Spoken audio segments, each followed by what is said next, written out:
Welcome to The Explainer. Today, we're digging into a huge Carabao Cup match between Chelsea and Arsenal. And trust me, this game tells us way more than just the final score. Okay, let's get right into it. The thinking is that this match was basically a mirror, right? It perfectly reflected the current state of both of these massive clubs. This wasn't just about who goes to the next round. It was about who these teams are right now and where they're headed. So, why was this 3-2 win for Arsenal such a big deal? Well, it pretty much laid bare that these two clubs are on completely different paths, tactically speaking. And it really all boiled down to this fundamental clash of styles that we saw for the full 90 minutes. You had Chelsea, who had tons of the ball, they were controlling the tempo, but Arsenal, they controlled the moments that actually mattered. It just goes to show, having the ball doesn't mean a thing if you don't have a plan. So, let's take a look at how these totally different game plans actually played out on the pitch. Because really, the whole story of this game is written in just a handful of critical minutes. What's so interesting here is how you can pinpoint the exact moments where that precision just completely beat out possession. Arsenal gets that early goal, then they just absorb all the pressure.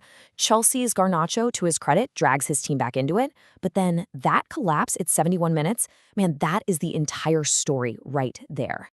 And for Chelsea, that first half was just pure frustration. You saw all this intricate passing, tons of movement, but it all just fizzled out into nothing. They'd get into that final third of the pitch and just run smack into a disciplined, organized red wall. And frankly, it's a problem we've seen from them before. The second half, though, that was a whole different story. We're talking chaos, a little bit of individual magic, and one critical moment that absolutely decided the match. And here we are, the 71st minute. The analysis calls this the game's breaking point, and for good reason. See, this wasn't just about one goal going in, oh no. This was a complete and total system failure for Chelsea. And this slide just lays out Chelsea's fragility perfectly. I mean, they had just fought so hard to get themselves level. Then, boom, Joker scores. And instead of regrouping, they just fell apart. A total loss of concentration lets a midfield get overrun, and Marino pounces. In what felt like the blink of an eye, the game was over. Now, the final whistle didn't end the drama, not by a long shot. In fact, it left some huge burning questions for both sides that everyone is still talking about. So the first big issue on the table is Chelsea's defense. This wasn't just about one bad moment. The analysis points to the same positional errors happening over and over again. Plus, there was a clear lack of a leader on the field to organize that back line. And that begs a very, very expensive question for the people in charge at the club. But, amidst all that defensive chaos and attacking frustration, one player really did stand out for Chelsea, Alejandro Garnacho. He scored 2 goals and basically tried to will his team to victory all by himself. I mean, the guy was a one-man wrecking crew. The analysis basically calls him the only real threat in Chelsea's entire attack. He had the speed, the confidence, the directness, all the qualities his teammates were missing all game long. And that brings up a really critical point about the team's balance. Yeah, having a star player is fantastic, but relying on one young guy to create all the danger, that's just not a sustainable strategy for a club with Chelsea's kind of ambitions.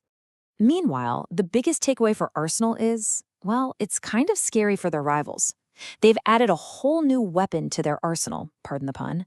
They don't have to outplay you for 90 minutes to beat you anymore.